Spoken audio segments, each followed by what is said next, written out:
Vamos falar de um assunto que é, olha, fascinante: gnosticismo. Quase sempre que se fala nisso, a gente ouve a mesma história, né? Aquela de que o gnosticismo é o oposto do cristianismo, tipo uma briga entre conhecimento de um lado e fé do outro. Mas e se essa ideia toda estiver errada? E se for um grande mal-entendido? É exatamente isso que a gente vai investigar hoje, usando como base a nossa fonte para desmontar esse mito e entender qual é a real diferença entre eles. Pois é, o ponto de partida é quase sempre esse. De um lado, colocam o gnosticismo com a bandeira da salvação pelo conhecimento, e do outro, o cristianismo com a salvação pela fé. Olhando assim, parece uma coisa bem direta, né? Uma oposição clara, ou pelo menos é o que parece. Só que, segundo o material que a gente está analisando, essa oposição que todo mundo repete, ela não é só falha. Ela é descrita como algo que, assim, não faz o menor sentido. Nenhum. E agora a gente vai entender direitinho por quê. Ok, então vamos lá. Primeiro ponto: por que essa comparação toda já nasce, digamos, torta? Essa comparação não se sustenta por alguns motivos bem importantes. Primeiro, porque ela bota o gnosticismo e o cristianismo no mesmo balaio, sabe? Como se os dois estivessem disputando o mesmo campeonato com o mesmo objetivo final. Mas não é o caso. E o ponto talvez mais crítico é este: a comparação parte do princípio de que palavras como salvação e conhecimento têm o mesmo significado nos dois lados. E como a gente vai ver, não poderiam ser mais diferentes. Então, para a gente entender essa história de verdade, o primeiro passo é dar um passo atrás e redefinir esses termos. É aqui que o jogo vira e a diferença de verdade começa a ficar clara. E aqui a gente consegue ver o tamanho do abismo entre os conceitos. Pega, por exemplo, salvação. No cristianismo, a ideia é consertar um mundo que era bom, mas que se corrompeu.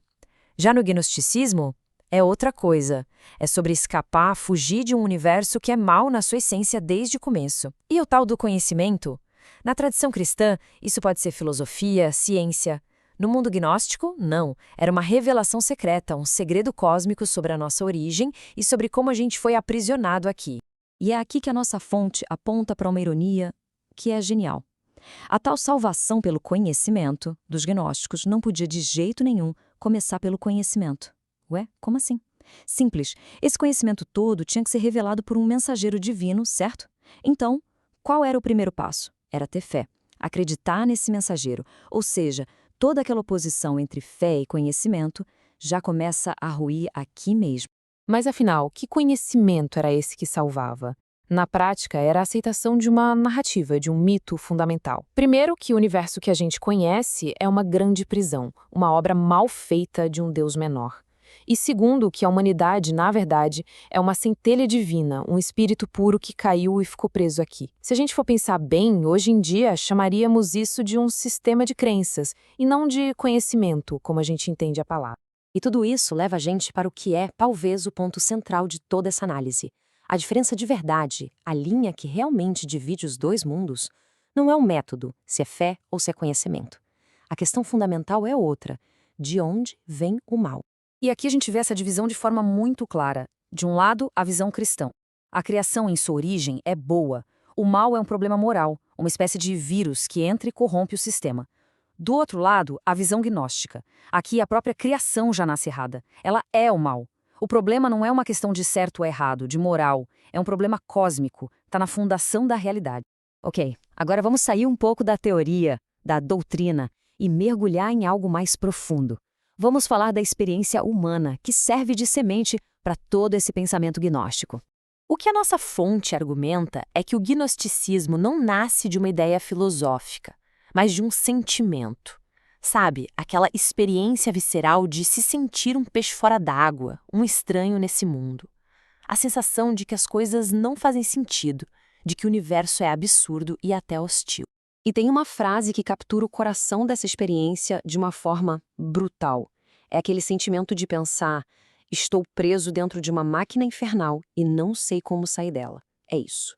É se sentir preso num sistema que não só é maligno, mas que nem dá para entender. E pior, sem nenhuma porta de saída à vista.